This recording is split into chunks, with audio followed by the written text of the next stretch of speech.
Hello friends, ప్రభు అయిన యేసుక్రీస్తు నామములో మీ అందరికి కూడా నేను శుభములు తెలియజేస్తూ ఉన్నాను. దేవుడు మనకిస్తున్నటువంటి శ్రేష్టమైన ఈ అవకాశం బట్టి దేవుడిని స్తుతిస్తూ ఉన్నాను. ఈ రోజున ఓ ప్రాముఖ్యమైన అంశాన్ని మీ ముందుకు తీసుకురావడానికి ప్రేరేపించబడుతున్నాను. క్రైస్తవ లోకమంతా కూడా యేసుక్రీస్తు రాకడని గురించి ఆలోచిస్తున్నటువంటి దినాలు ఇవి. ఆల్రెడీ యేసు ప్రభు మొదటిసారి రావడం జరిగింది. ఆయన తిరిగి రెండోసారి రావడానికి సిద్ధపడుతూ ఉన్నారు. కనుక లోకమంతా కూడా, క్రైస్తవ లోకమంతా కూడా యేసుక్రీస్తు యొక్క రాకడని గురించి ఆలోచన చేస్తున్నటువంటి దినాలు ఇవి. సో ఈ రాకడలో మన సిద్ధపాటు ఎలా ఉండాలి, ఇది నిజంగా ఈ రాకడ ఉందా, యేసు ప్రభు రాబోతున్నాడా లేదా అనేటువంటి విషయాలు మనం తెలుసుకోవడం ఎంతైనా అవసరం. దేవుని బిడ్డ జాగ్రత్తగా మనం గమనిస్తే, యేసు ప్రభు యొక్క జన్మానికి ముందుగా, పుట్టుకకు ముందు అనేక సంవత్సరాలకు ముందే యేసు ప్రభు పుడతాడని, యేసు ప్రభు చనిపోతాడని, ఆ తదుపరి మూడో దినం లెగుస్తాడని అనేకమైనటువంటి ప్రవక్తలు ప్రవచించినట్టుగా మనం చూస్తున్నాం. పాత నిబంధన ఎన్నో సంవత్సరాల క్రితమే ఆ ప్రవచనాలు జరిగినాయి. ఎప్పుడైతే ఈ మెస్సియా వస్తాడు, మెస్సియా జన్మిస్తాడు కన్య గర్భంలో, ఆ తదుపరి ఆయన చనిపోయి మూడో దినాన్ని తిరిగి లెగిస్తాడన్నటువంటి ప్రవచనాలు జరిగాయో, అందులో చాలా మంది ఆ ప్రవచనం నమ్మలేదు. కొద్దిమంది నమ్మారు. ఆయన రాకడ కొరకు ఎదురు చూస్తారు. ఆ మొదటి రాకడ కొరకు, ఆ మెస్సియా రాకడ కొరకు ఎదురు చూసిన వాడు ఉన్నారు. విషయం ఏంటంటే, చాలా మంది ఆయన రాకడిని నమ్మకపోయినా, ఆ మొదటి రాకడని గురించి నమ్మకపోయినా, యేసు ప్రభు ప్రవచించినట్టుగానే ఆయన జన్మించాడు. ఆయన మానవుల కొరకు ప్రాణం పెట్టాడు. ఆయన తిరిగి లేచాడు మూడో దినాన్ని. అంటే ఆ ప్రవచనాలన్నీ కూడా డెఫినెట్గా నెరవేరాయి అనే మాట మనం జ్ఞాపకం చేసుకుంటాం. అదే విధంగా ఇప్పుడు యేసు ప్రభు యొక్క రెండవ రాకడ గురించినటువంటి ప్రవచనాలు కూడా బైబిల్లో లిఖించబడ్డాయి. మనం ఆలోచించాల్సిన మాట అది.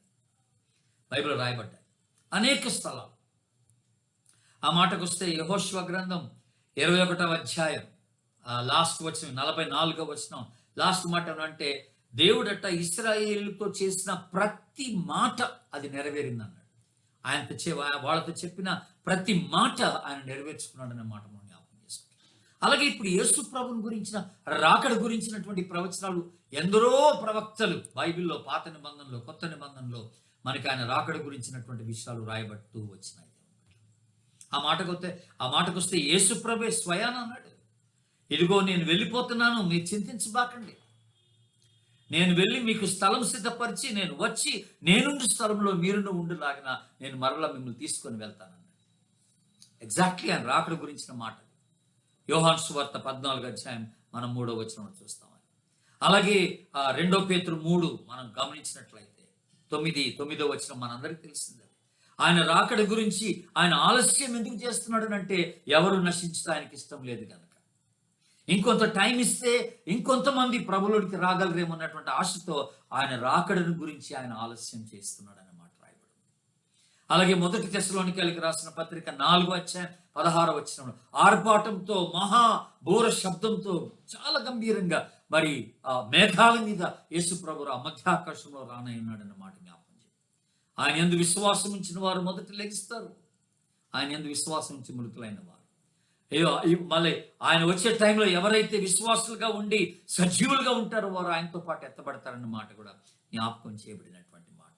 ఇదిగో నేను త్వరగా వస్తున్నాను అన్నాడు ప్రభు ప్రకటన గ్రంథం.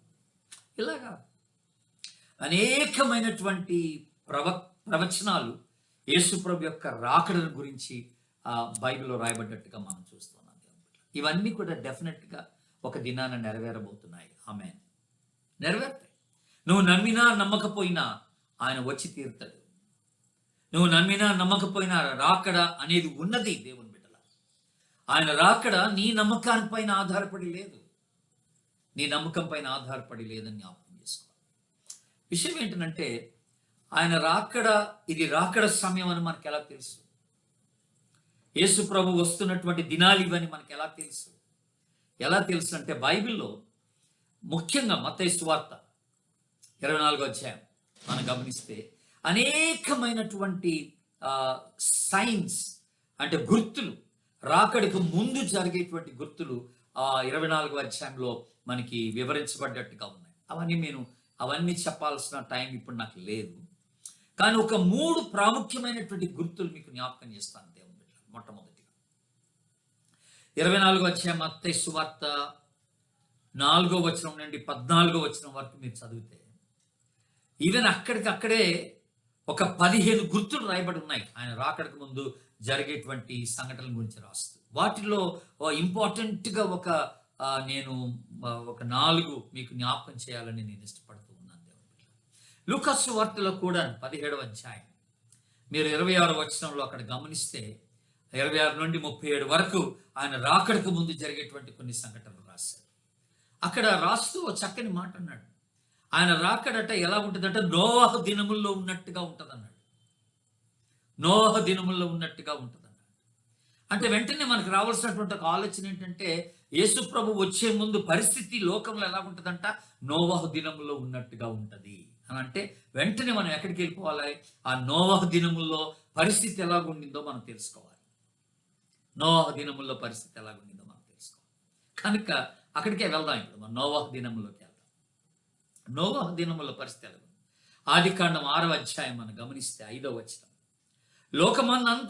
భూలోకమంతా అంట బలత్కారం చేత నింపబడిందట. బలత్కారం చేత మానవుని యొక్క హృదయములోని తలంపులన్నీ కూడా కేవలము ఎల్లప్పుడూ చెడ్డవని దేవుడు గుర్తించినట్టుగా గమనిస్తూ ఉన్నాడు దేవుని బిడ్డ. అంటే ఇంకొక మాట కూడా మనకి జ్ఞాపకం చేయబడుతున్నటువంటి మాట ఏమిటంటే మత్తయి సువార్తలోనే మనకి జ్ఞాపకం చేయబడుతున్న మాట ఏంటంటే 24వ అధ్యాయంలో పాపము విస్తరిస్తుందనే మాట జ్ఞాపకం చేశాం. పాపము విస్తరిస్తుందట. So there is the first sign. ఒక మొట్టమొదటి గుర్తు ఏమిటంటే విస్తరిస్తున్నటువంటి పాపం. The increase of sin is a sign of his coming. ఆయన రాకడికి గుర్తు ఏమిటంటే పెరుగుతున్నటువంటి పాపమే. మానవుని యొక్క తలంపులన్నీ కూడా చెడ్డవిగా దుష్టంగా ఉన్నట్టుగా దేవుడు గుర్తిస్తున్నాడు దేవుని బిడ్డ. మరి ఎక్కువగా ఈ దినాల్లో, రాకడి దినాల్లో మానవుని యొక్క తలంపులన్నీ కూడా చెడిపోయినటువంటిగా ఉన్నట్టుగా జ్ఞాపకం చేస్తున్నాడు. అందుకనే కరప్షన్ ఎక్కువైపోతాం, లంచగొండితనం ఎక్కువైపోతాం, బలత్కారము, రేప్స్ చేస్తున్నారు బాగా, పట్టపగలే అలాంటి కార్యాలకు ఒడిగడుతున్నట్టుగా మనం చూస్తున్నాం. ప్రజలు దొంగతనాలు ఎక్కువైపోతున్నాయి, నరహత్యలు ఎక్కువైపోతున్నాయి, మరి సెక్షువల్ డిజైర్స్ ఎక్కువైపోతున్నాయి, లైంగిక పరమైన ఆలోచనలు, ఆశయాలు మానవుల్లో పెరుగుతూ ఉన్నట్టుగా మనం గమనిస్తూ ఉన్నాం. ఓ తండ్రి అని కూతురు అనేటువంటి భేదం లేకుండా, తల్లి అని కుమారుడు అని భేదం లేకుండా ఈ లైంగిక సంబంధమైనటువంటి ఆ యొక్క ఆలోచనలు మానవుల్లో పెరుగుతూ వస్తున్నాయి దేవుని బిడ్డల. ఒకరి మీద ఒకరు మనం నేరాలు మోపుకోవటం, ఫాల్స్ ఎలిగేషన్స్, దౌర్జన్యం పెరిగిపోతా ఉంది మానవ జీవితంలో. సెక్స్ ట్రాఫికింగ్ అంటున్నాం. యంగ్ గర్ల్స్ని తీసుకెళ్ళి వాళ్ళు మరి వ్యభిచారులుగా అమ్మేస్తున్నారు బయటికి. అమాయకులైనటువంటి అమ్మాయిల్ని అలాగ అమ్మేస్తున్నారు. సో డెఫినెట్గా మనం పేపర్ చూసినట్లయితే, న్యూస్ వింటున్నట్లయితే ఈ దినాల్లో పాపము బహుగా విస్తరిస్తున్నటువంటి దినాలని మనం జ్ఞాపకం చేసుకుంటున్నాం దేవుని. కనుక ఇది ఎందుకు ఇలా కారణం ఏంటంటే 2వ తిమోతి పత్రిక 3వ అధ్యాయం 8వ వచనంలో ఒకటి ఉందన్నమాట. అదేమిటంటే వారు సత్యమును అడ్డగించువారు అని ఉంది అక్కడ. సత్యమును ఎదురించువారు అనే మాట జ్ఞాపకం చేయబడి.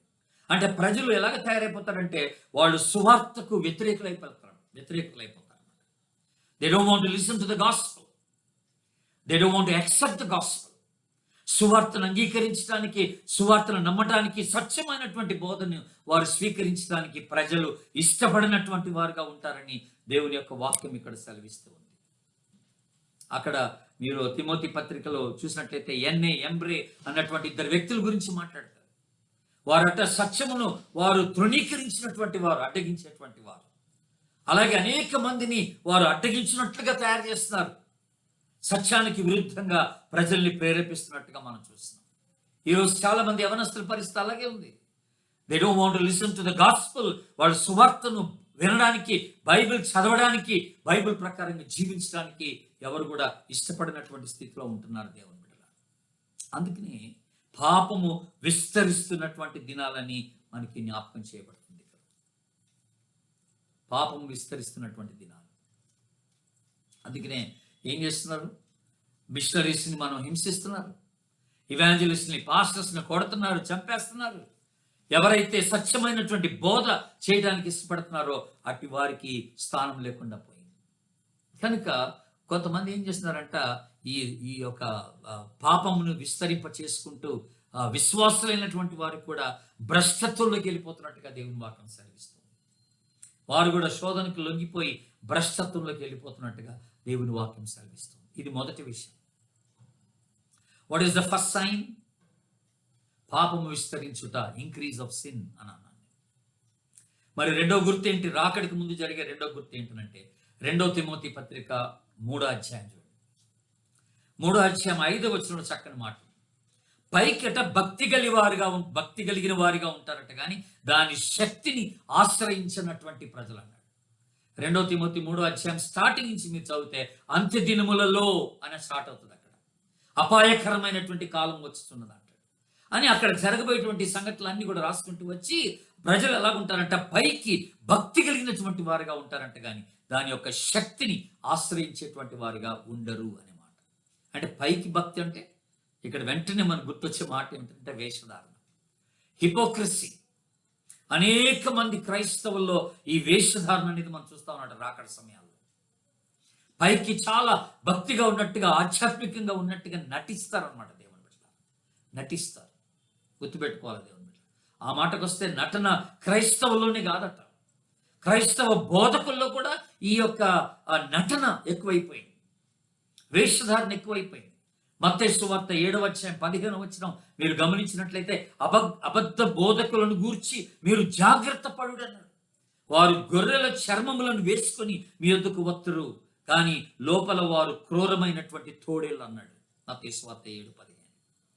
వారట మాస్క్ వేసుకున్నారు, ముసుగు వేసుకున్నారు, గొర్రెల ముసుగు వేసుకున్నారు.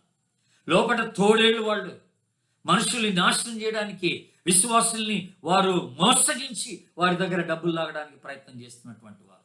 ఈవెన్ సో కాల్డ్ క్రిస్టియన్స్, క్రైస్తవులు అనబడుతున్నటువంటి వారు కూడా we are living a life of pretense అన్నమాట. నటనా జీవితాన్ని ఎక్కువగా కలిగి ఉన్నట్టుగా మనం చూస్తున్నాం. లోపల మన ఆలోచనలు వేరు, లోపల మన బుద్ధి వేరు, మన యాటిట్యూడ్స్ వేరు, మన వైఖరి వేరు. దేవుని బిడ్డల బయటికి మాత్రం ఎంతో భక్తి ఉన్నట్టుగా, ప్రార్థనా పరులాగా మనము వేషాన్ని వేసుకొని తిరుగుతున్నట్టుగా దేవుని వాక్యం సెలవిస్తూ ఉంది. What a sad thing. ఎంత విచారకరమైన పరిస్థితి అది. దేవుని బిడ్డలను గమనించండి. ఈ రీతిగా అనేక మంది బోధకులు కూడా అబద్ధ బోధకులు, వారు వేషధారణ చేత ప్రజల్ని మోసగిస్తున్నట్టుగా మనం చూస్తున్నాం. ఎందరో మరి వారిపైన విశ్వాసం ఉంచినటువంటి వారి యొక్క నిరీక్షణ విఫలమైపోయినట్టుగా ఉంది. దేవుని బిడ్డలు చాలా మంది మోసపోతున్నారు. సో ఈ పాయింట్కి మనం అనుసరించి మనం జ్ఞాపకం పెట్టుకోవాల్సింది ఏమిటంటే, పైకి భక్తి, లోపట అసలైనటువంటి ఆ విశ్వాసం లేనటువంటి జీవితం. విశ్వాసం లేనటువంటి జీవితం. పేరుకు మాత్రమే క్రైస్తవం, పేరుకు మాత్రమే విశ్వాసులం, కానీ ఆ విశ్వాసానికి తగిన జీవితం మనలో ఎవరిలో కనపట్లేదని దేవుని యొక్క వాక్యం సెలవిస్తూ ఉంది. ఇప్పుడు మూడో విషయం కొద్దాం. మూడో విషయంలో అక్కడ బైబిల్లో చెప్పబడిన మాట మత్తయి సువార్త 24వ అధ్యాయం 12వ వచనంలో, ఈ అంత్య దినాల్లో ఉన్నట్టు ఈ రాకడ సమయంలో అనేక మంది అబద్ధ బోధకులు వస్తారని దేవుని యొక్క వాక్యం సెలవిస్తుంది. అబద్ధ బోధకులు వస్తారు. దాంతోపాటు అక్కడ రాయబడిన మాట ఏంటంటే 12వ వచనంలో, అక్రమము విస్తరించుట చేత అనేకుల ప్రేమ చల్లారును అని ఉంది. అక్కడ అక్రమము విస్తరించుట చేత ప్రేమ చల్లారును అంటే ఇంక్రీజ్ ఆఫ్ లాలెస్నెస్ అంటున్నాం. అక్రమం ఎక్కువైపోద్ది దేవుని బిడ్డ రాకడ సమయాలు. అంటే ప్రేమలు ఉండవు, కుటుంబ సభ్యుల మధ్య ప్రేమ ఉండదు. ఇక ఒకప్పుడు కుటుంబాల్లో ఎంతో ప్రేమ, కుటుంబ సభ్యుల మధ్య ఎంతో ప్రేమ, ఒకరి మధ్య ఒకరికి ఆ బాండింగ్ ఎక్కువగా మనం చూసేవాళ్ళం. ఒకరి గురించి ఒకరికి కన్సర్న్ ఎక్కువగా మనం చూసేవాళ్ళం. ఒక లోతైనటువంటి ప్రేమ భావం ఒకరి పట్ల ఒకరికి ఉన్నట్టుగా ఒకప్పుడు మనం చూసేవాళ్ళం. ఇప్పుడు అది లేదు.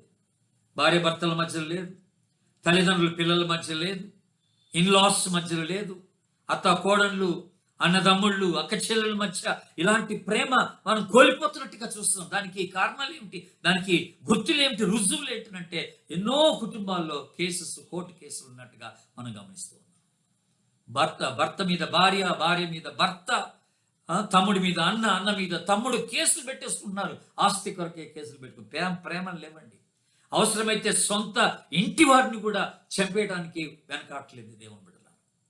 డైవర్స్లు ఇచ్చేస్తున్నాం. మనం కలిసి జీవించడానికి ఇష్టపడలేనటువంటి పరిస్థితి మనది. కలిసి ఉండలేకపోతున్నాం, ఒకరినొకరు అంగీకరించలేకపోతున్నాం, ఒకరినొకరు ప్రేమించుకోలేకపోతున్నాం దేవుని బిడ్డలారా. ఇలాంటి పరిస్థితి ఎందుకు వచ్చిందనంటే అక్రమం విస్తరించుట చేత అనేకుల ప్రేమ చల్లారునని దేవుని వాక్యం సెలవిస్తుంది. న్యాచురల్. ఇది ఒక గుర్తు. ఇది రాకడికి ముందు జరిగేటువంటి ఒక ఇంపార్టెంట్ గుర్తు దేవుని బిడ్డలారా. గుర్తుపెట్టుకోండి జాగ్రత్త. ఇక్కడ ఇంకొక విచారకరమైన సంగతి ఏంటంటే పిల్లలకి తల్లిదండ్రులకి మధ్య కూడా బాండింగ్ లేదు. ఇప్పుడు చాలా మంది తల్లిదండ్రులు పిల్లలతో సంబంధాలు పెట్టుకోవట్లేదు, అసలు పిల్లలతో సమయం గడపట్లేదు. పిల్లలకి, కొంతమంది చిన్నపిల్లలకి తల్లిదండ్రులు ఎవరో తెలియదు, బేబీ సిట్టర్స్ మాత్రమే తెలుసు.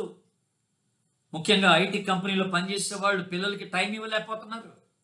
ప్రేమలు లేవు. కన్నామంటే కన్నాం అంతే, కానీ వాళ్ళని చూసుకోవడానికి మనకి టైం లేదు, వాళ్ళని ప్రేమించడానికి టైం లేదు దేవుని బిడ్డలారా. ఒకప్పుడేమో గ్రాండ్ పేరెంట్స్ చక్కగా మరి మనవల్ని మనవరాల్ని చూసుకునేటువంటి పరిస్థితి ఉండింది. ఈరోజు అది కూడా లేదు. ఎందుకంటే గ్రాండ్ పేరెంట్స్ అందరూ కూడా తాతలు, అమ్మమ్మలు, నానమ్మలు అందరినీ కూడా మనం ఓల్డేజ్ హోమ్లో పడేస్తున్నాం. వాళ్ళ ఇంట్లో ఉండి ఆ చిన్నపిల్లల్ని చూసుకొని చక్కగా వాళ్ళని దైవభక్తిలో పెంచేటువంటి ఆ వాతావరణం ఈరోజు కుటుంబాల్లో లేకుండా పోయింది. దేవుని బిడ్డ. ప్రేమ చల్లారిపోయింది అంటున్నాం. లవ్ హ్యాస్ బికమ్ కోల్డ్ అనే మాట గుర్తుపెట్టు. పిల్లలకి టైం ఇవ్వలేక కుటుంబం కలిసి ప్రార్థన చేసుకోవట్లేదు, కలిసి ఆరాధనకి వెళ్ళలేకపోతున్నారు. కుటుంబాల్లో ప్రేమను పంచుకోలేనటువంటి పరిస్థితి ఈరోజు ఉన్నట్టుగా మనం గమనిస్తాం. చాలా కుటుంబాలు విచ్ఛిన్నమైపోతున్నాయి డైవర్స్తో. సపరేషన్ అంటున్నాం. వీళ్ళిద్దరి మధ్య సఫర్ అయ్యేది ఎవరంటే పిల్లలే సఫర్ అవుతున్నారు. అనాథ పిల్లలు ఎక్కువైపోతున్నారు. ఓల్డేజ్ హోమ్లో వృద్ధులు ఎక్కువైపోతున్నారు. కేవలం క్రైస్తవ పేరెంట్స్ని కూడా మనం ఓల్డేజ్ హోమ్లో పెట్టేస్తున్నాం, వాళ్ళని ప్రేమించలేక, వాళ్ళని చూసుకోలేక. దేవుని బిడ్డలు, ఇది మూడవ గుర్తు. What is the fourth? నాలుగో గుర్తు ఏంటి? నాలుగో గుర్తు ఏంటంటే 24వ అధ్యాయం మత్తయి సువార్త 11వ వచనం.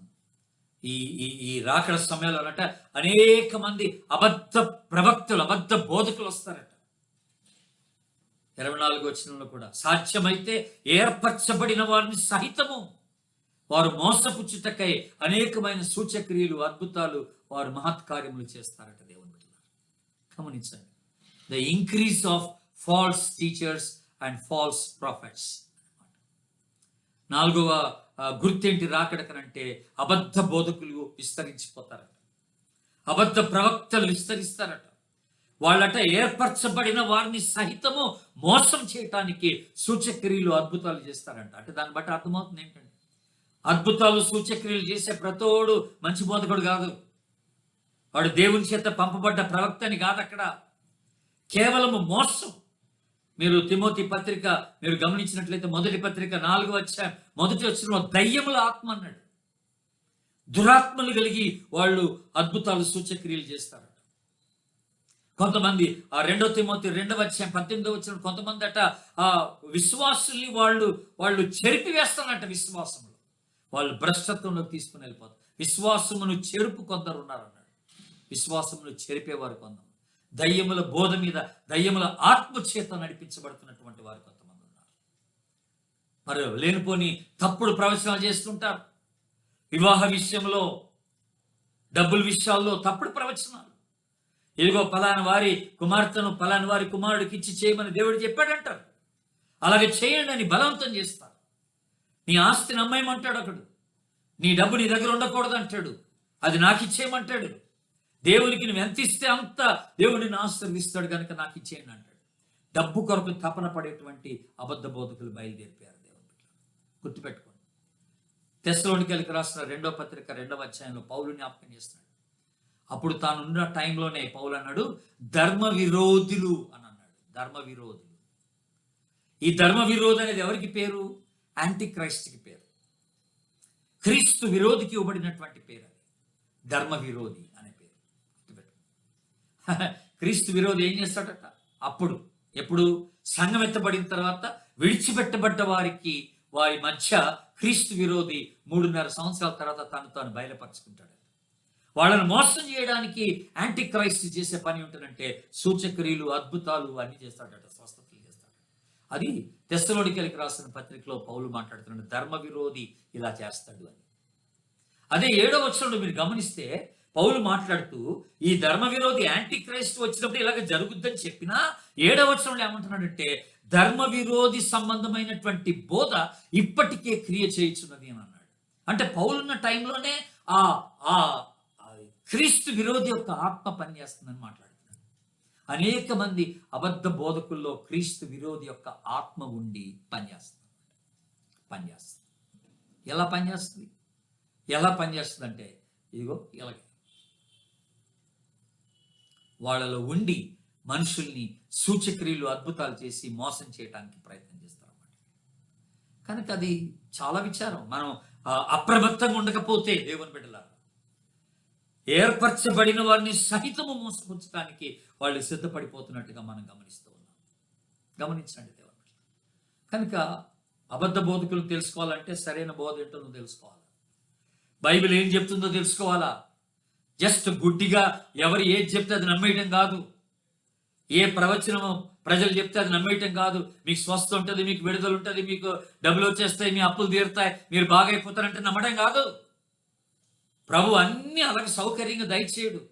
కొన్నిసార్లు మనం సఫర్ అవ్వాల్సి ఉంటుంది. దేవుడు డబ్బులు తీసుకొని స్వస్థపరిచేవాడు కాదు, ఆయనకి డబ్బులు అక్కర్లేదు.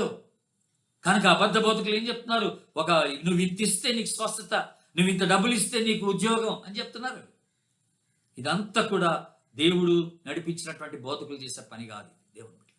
సో రాకడ సమయంలో మనం చూసేటువంటి ఇంకొక గుర్తు ఏమిటంటే అబద్ధ బోధకులు. 4వ గుర్తు.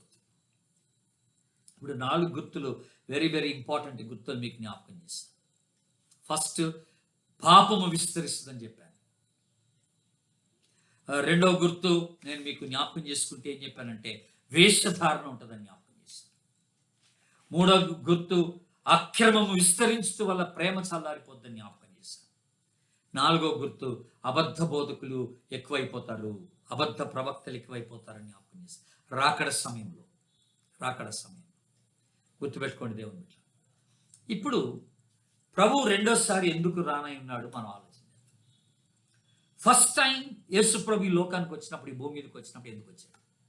Simple question. ఎందుకు వచ్చాడు? ఒకే ఒక కారణం, ఆయన రక్షకుడుగా వచ్చాడు. మత్తయి సువార్త 20:28 మనుష్య కుమారుడు పరిచర్య చేయించుకున్నటకు రాలేదు, కానీ పరిచర్య చేయుటకు, అలాగే మా మనుషులందరి కొరకు క్రయధనముగా తన ప్రాణమునిచ్చుటకు ఆయన వచ్చెను అనే మాట మనం చూస్తాం. 28 మానవులందరి కొరకు ఆయన తన ప్రాణమునిచ్చి వారిని రక్షించడానికి, మనుష్య కుమారుడు నశించిన దాన్ని వెతికి రక్షించుటకు ఆయన లోకమునకు వచ్చిన లూకాసు వార్తలో రాయబడింది. మనకి బాగా క్లియర్ తెలుసు.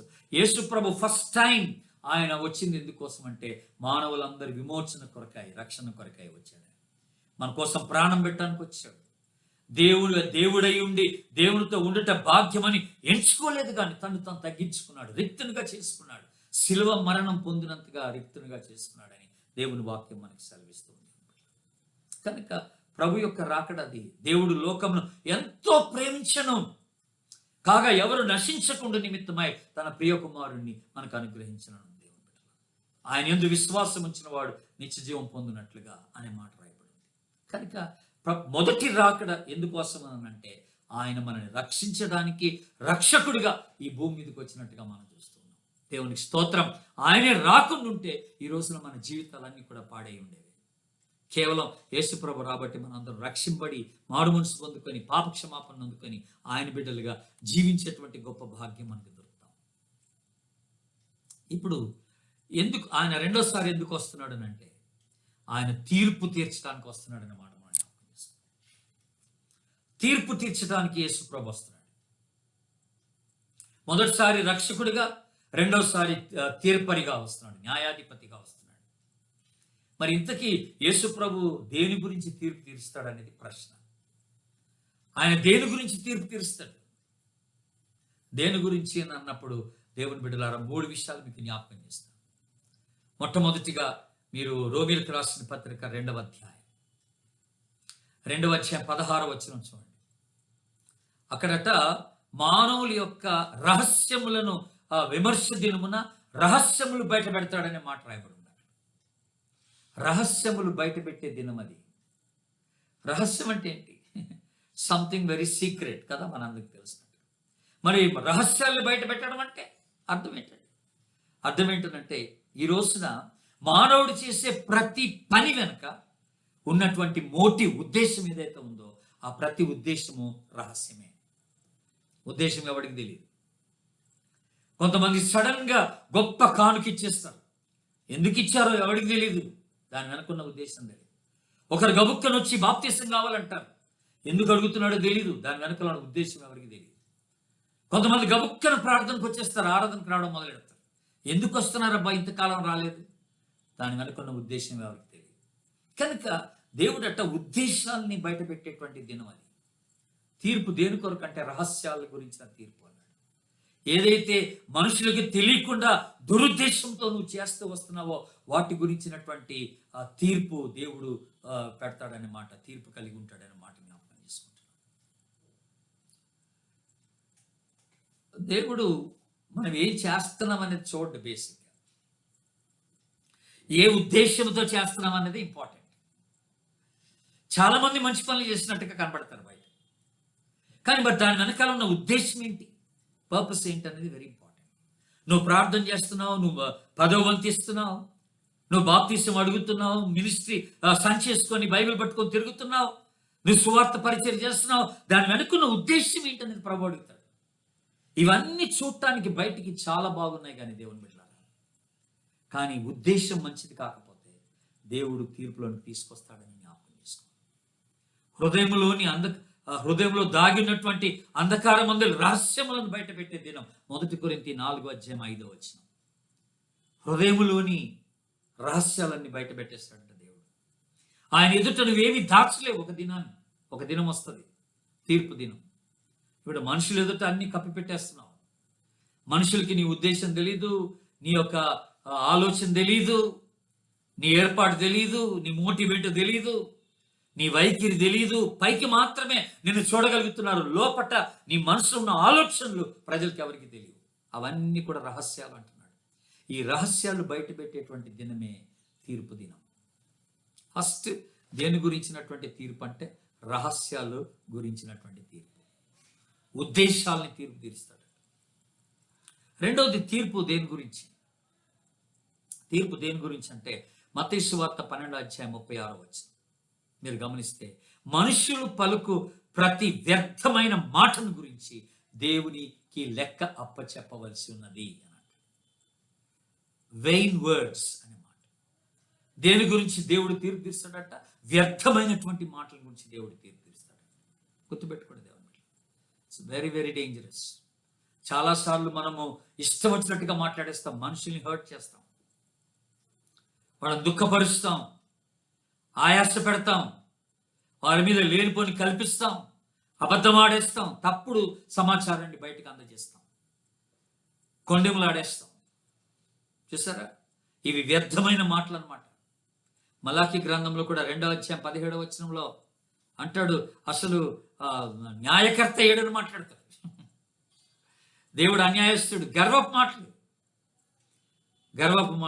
అసలు నేను ఎందుకు ప్రార్థన చేసుకోవాలా, నేను ఎందుకు దుఃఖక్రాంతుడినై ఉండాలా, నేను ఎందుకు ఉపవాసం ఉండాలా, దేవుడు నాకు కావాల్సింది చేయట్లేదు, దేవుడు అన్యాయస్తులు, దేవుడికి లోకస్తులే ఇష్టమైపోయింది, పాపులే దేవునికి ఇష్టం, దుర్మార్గులు దేవునికి ఇష్టం.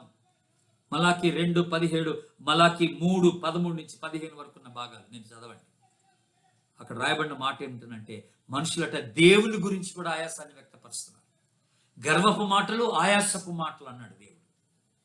నా గురించి మీరు ఆయాసంగా మాట్లాడుతున్నారు, నేను అన్యాయస్తుడని మాట్లాడుతున్నారు, నేను పక్షపాతులని మాట్లాడుతున్నారు, మీకు అన్యాయం జరిగిందని మాట్లాడుతున్నారు. అది తప్పన్నాడు దేవుడు, తప్పన్నాడు. మనం సనుగుట, గొనుగుట దేవుని మీద, ఇవన్నీ కూడా దేవుడు రికార్డ్ చేసి పెట్టుకుంటున్నాడు. సో రెండవది, దేవుడు తీర్పు తీర్చేది దేని గురించి అంటే వ్యర్థమైన మాటలు. మూడవది, దేవుడు దేని గురించి తీర్పు తీరుస్తాడు? మూడవది చివరిగా దేని గురించి అంటే ప్రకటన గ్రంథం 20:12 అక్కడట గ్రంథములు విప్పబడతాయని ఉంది.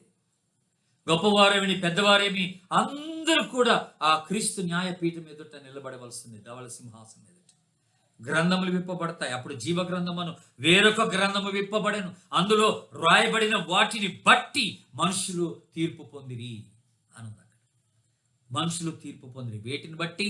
అందులో రాయబడిన క్రియలను బట్టి. సో మూడో పాయింట్ ఏంటంటే మన క్రియలను బట్టి మనకి తీర్పు అన్నాడు. దేవుని ఎదుట నువ్వు ఎలాగ జీవిస్తున్నావు, రహస్యంగా నీ క్రియలు ఎలాగున్నాయి, బాహాటంగా నీ క్రియలు ఎలాగున్నాయి, యువర్ డీడ్స్ అన్నాడు. నీ క్రియలను బట్టి నీకు తీర్పు దేవుడు తీరుస్తాడని దేవుని వాక్యం సెలవిస్తుంది. మూడవదిగా జాగ్రత్త, రికార్డ్ చేసి పెట్టుకుంటున్నాడు నీ క్రియలన్నీ దేవుడు. నీ ఇంటి వారికి తెలియపోవచ్చు, నీ పిల్లలకు తెలియపోవచ్చు, మీ తల్లిదండ్రులకు తెలియపోవచ్చు చేసే పనులు, కానీ దేవుడు చూస్తున్నాడు. ఒక దినాన నువ్వు చేసిన ప్రతి చెడు క్రియను దేవుడు తీర్పులను తీసుకొచ్చి నిన్ను గద్దిస్తాడు. జాగ్రత్త, నీ క్రియలకు తీర్పు ఉంటుందని దేవుడు జ్ఞాపకం చేస్తాడు. నాలుగోదిగా, మనం చేసే పరిచర్యకు దేవుడు తీర్పు తీరుస్తాడు. ఆయన రివార్డ్స్ ఇస్తాడట, రివార్డ్స్. ఇది మూడో విషయం. ఎందుకు తీర్పు? ఎందుకంటే రివార్డ్స్ ఇవ్వడానికి. మొదటిగా ఏమన్నాను? తీర్పు అనేది ఆయన తీర్పు తీర్చడానికి. తీర్పు దేని కొరకు అన్నాను? 3 విషయాలు చెప్పాను. రెండవది, తీర్పు దేనికోసం అంటే రివార్డ్స్ కోసం.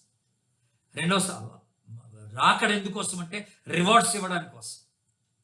రాకడ మొదటిగా ఎందుకనంటే తీర్పు తీర్చడానికి కోసం. రెండవ దేనికోసం అంటే విశ్వాసులకు ఆయన బహుమానాలు ఇవ్వడానికి కోసం. మీరు మొదటి కొరింథీ పత్రిక మీరు గమనిస్తే 2 కొరింథీ 5వ అధ్యాయం, అలాగే 3వ అధ్యాయం, 2 కొరింథీ 3వ అధ్యాయం గమనించండి. మీరు అక్కడ 10వ వచనం, 12వ వచనం, 13వ వచనం, అగ్ని చేత ఇది బయలుపరచబడుతుంది అన్నాడు. ఎవడెవడి ఈ పునాది మీద ఎలాగ కట్టుకొనిచున్నాడో, బంగారము, వెండి, వెలగల రాళ్ళు, కర్ర, కొయ్యకాలు, మరి ఇలాగా అనేకమైనటువంటి వస్తువుల చేత మనం కట్టబడుతున్నాం.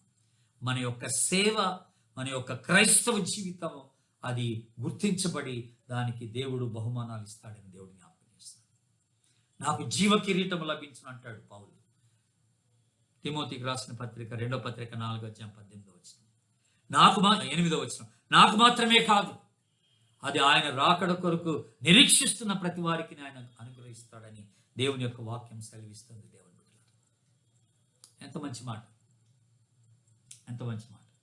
సో ఇప్పుడు మనం చేయాల్సిన పని ఏంటి? మరి ఇప్పుడు నేను క్లియర్గా రాకడ ఎందుకని చెప్పాను. 2 విషయాల కొరకు రాకడ. ఒకటి ప్రజలకి తీర్పు, రెండోది విశ్వాసులకు బహుమానం ఇవ్వడానికి ఆయన వస్తున్నాడు. అయితే మనం ఏం చేయాలి? ఇప్పుడు మన సిద్ధపాటు ఎలాగ ఉండాలి? మొదటి యోహాను పత్రిక 3వ అధ్యాయం 2-3 వచనాలు చెప్పినట్టుగా, ఈ నిరీక్షణ కలిగిన ప్రతి వాడును ఆయన పవిత్రుడై ఉన్నట్టుగా తన్ను పవిత్రునిగా చేసుకొనును అని అంటాడు. సో ఫస్ట్ మనం చేయాల్సిన పని ఏంటంటే మనల్ని మనం పవిత్రపరచుకోవాలి. ప్రతి దినం పరిశుద్ధతలో జీవించడానికి ప్రయత్నం చేయాలి. క్రీస్తు రక్తంలో కడగబడ్డాం, దట్స్ ఓకే. కానీ ప్రతిరోజు మనం ఈ పరిశుద్ధతలో జీవించడానికి మనం ప్రయత్నం చేయాలి. అప్పుడు క్రీస్తు రాకడ కొరకు మనం సిద్ధపడిన వారం అవుతాం. అలాగే మత్తయి సువార్త 25వ అధ్యాయం చెప్పినట్టుగా అనేకులకి తలాంతులు ఇచ్చాడు. ఇచ్చి మళ్ళీ వచ్చినప్పుడు ఆయన వాటిని గురించి లెక్కడిగాడు.